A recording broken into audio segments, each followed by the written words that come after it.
From Keystone Lanes in Norwalk, we're here for the title matches of today's JBT event. Both divisions at once. Should be a good one here in the scratch division as Ryan Lee taking on Solomon Salama. Two guys with a ton of local experience and a ton of international experience, both of them. We'll talk about that later. That's a fourth frame strike after double spare for Lee. Trails by 3 right now to Salama, who's working on a double after a first frame spare, so he can extend to a 13-pin lead if he can strike here in the fourth.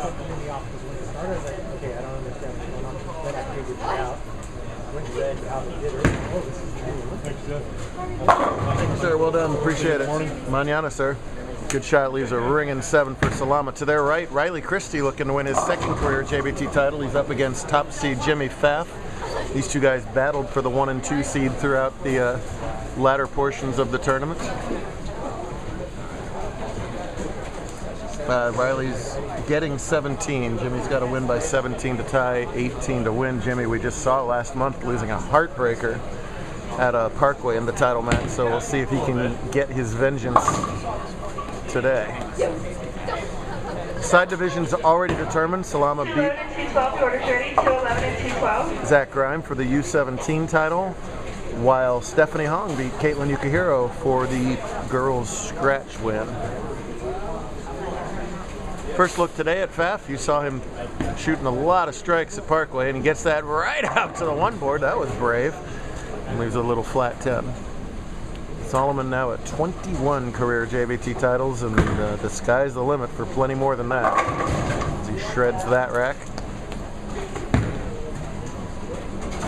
Tricky pattern today called Taj Mahal. It's only about a 3.5 to 1 ratio. So not a lot of miss room on either side, but a little bit of miss room on either side. Then you gotta get the right carry on the pair too. Carry can be a little tricky here sometimes.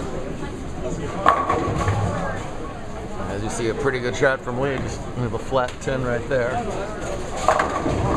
Tricky, but these two guys conquered it real well. Solomon first to plus 356. Lee not too far behind at 233 for 8 games plus bonus spins. Talk about international experience.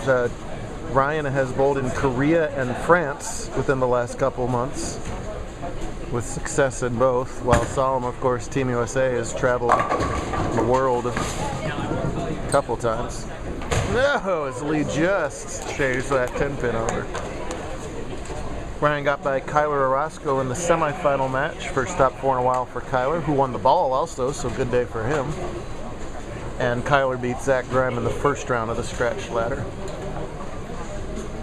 Christie, meanwhile, left a pretty good shot to leave that 7. That spare's got to hang on, though. It does not. So a second open frame in the first 3 for Riley. But he had lots of opens earlier and came back with a lot of strikes. Maybe he can do that again. See Ryan getting that pretty heavy surfaced urethane ball right out to around the 2-3 board. That seems to be the preferred break point currently on this pattern.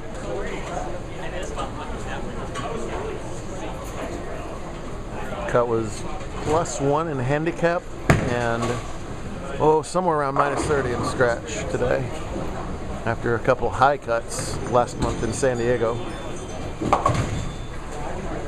No trouble at the 2 9 counts. He's got 105 through 5, which is now good for a 4-pin deficit. Solomon again a chance to double up and add 10 pins to that lead. Riley's going to miss that 10-pin, make it 3 out of 4 opens, but as we said, he came back brilliantly on the last match. Solomon doing basically the same thing on the left-hand lane, urethane with surface out to around the 2-3 board on his side. There's a strike for Pfaff. Jimmy, the top seed for almost the whole day, was actually higher after game 3 than he was at any other time in this tournament. He was plus 154 after 3, just smoking them. Then he actually backed up a little bit all the way to getting Tim Kessler in the lead for 1 round before he retook it in game 8. That goes way Brooklyn, and lucky to only leave the 6-9 there. Jimmy using reactive, so you really see if reactive misses left, no matter what the rev rate, it's going to take off. That's why these bowlers making sure to get the ball way out and using fairly mild equipment to have it not overreact to where the friction is. Nice job of the spare from Jimmy, though. He's got himself a nice lead early on. Leads by 31, and again only gives 18 of those back. So he's already in the lead scratch, or overall, I should say. See that ball just a little bit right early for Ryan. Jumps on him. Better shot from Riley that leaves a tricky spare. That 2-5 is really choppable when you come from an outside angle. His lone career title came at Parkway last season. Say lone title, but there's an awful lot of people that don't even have one. Ryan, an excellent spare shooter, will cut down the hook even more, but not enough as he chops that off and falls way behind as a result. It's a real nice job by Riley at that tricky 2-5. Well, all of a sudden it's getting late in the scratch. Ryan can now strike out for 221, and Solomon already at a 228 pace. That was a crucial open by Ryan there in the 7th. Well, not really any defense. All you can do here is throw a bunch of strikes. There's our girls scratch winner to my right. It's a better shot. Oh, and it doesn't get there. Solomon was talking about this with me before the title match. All of a sudden you can be lined in early and then some wiggle will develop. Ball will see the friction a little too much if you get around the wiggle, and all of a sudden it becomes super difficult. What you got to say for yourself, girls scratch champ? There we go. And mama of girls scratch champ. Ah, nice shot from that. You only get so many chances of winning these things, and for Jimmy to be back in the title match right away after Parkway is a really good job out of him.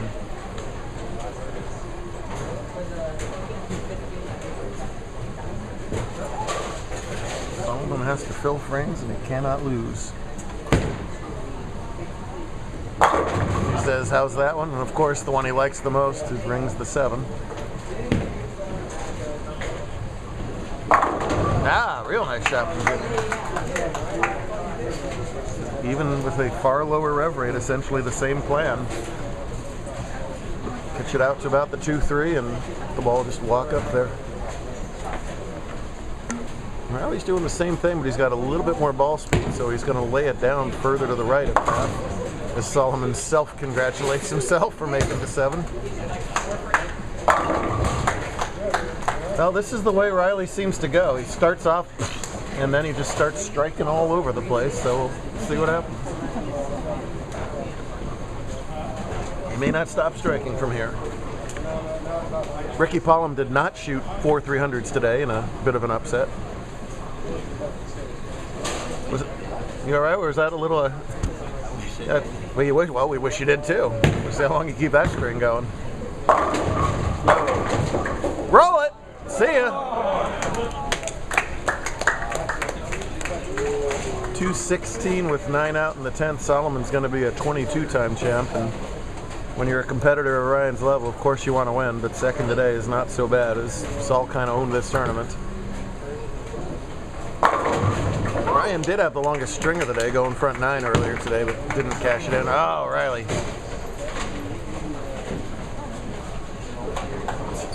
Well, it's 122 through 8. Pfaff can put this thing away if he can strike again in the 8th. Oh man, really good shot. This all for show for Ryan. Not bad.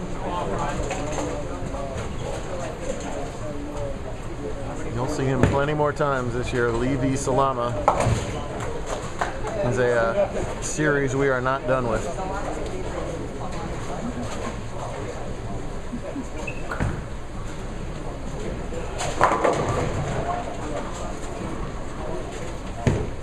Jimmy does spare that 10 pin. Good job there, and breaks up that split in the 9th.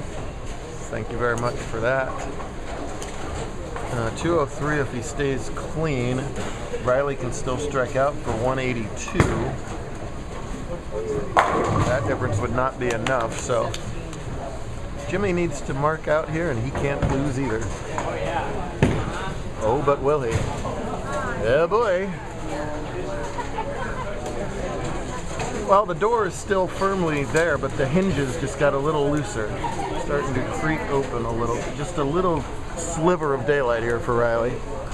See if he can take advantage of it. Solomon destroys the rack with reactive 2. Boy, he trusted it. Well, can't say he didn't trust it out there, that's for sure. That ball got to the quarter board.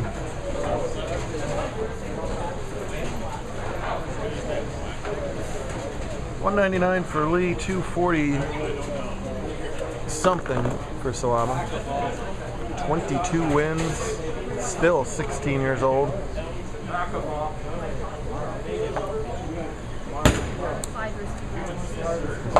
Matter of how much he wants to do, wants to get out here. 9 strikes and 3 9 spares. That's pretty solid, to say the least. Well, Christie needs one of the larger miracles we've ever had here. 160 with the strikeout would force Jimmy to get 7 on 2 balls. And we can't even squeeze that out of him. Well, it'll be a runner-up finish for him while Jimmy does get his vengeance. Jimmy says, I'm not losing 2 times on TV.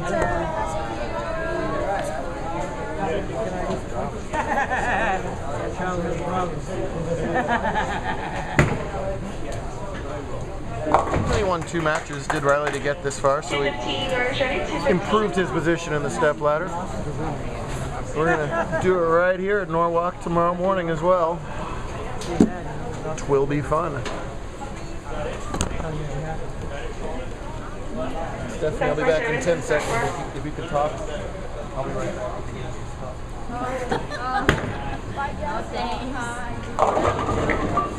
Oh, he got another strike. All right. I'm leaving. Thanks, Jeff.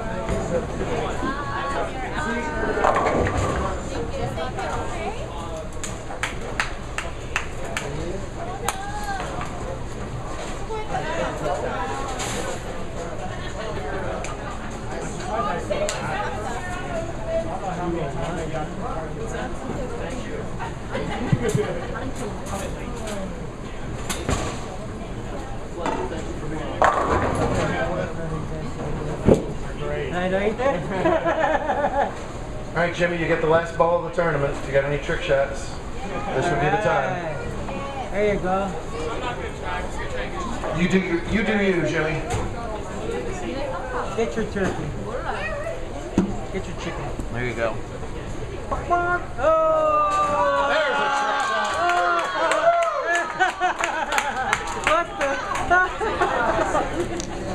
You got a great.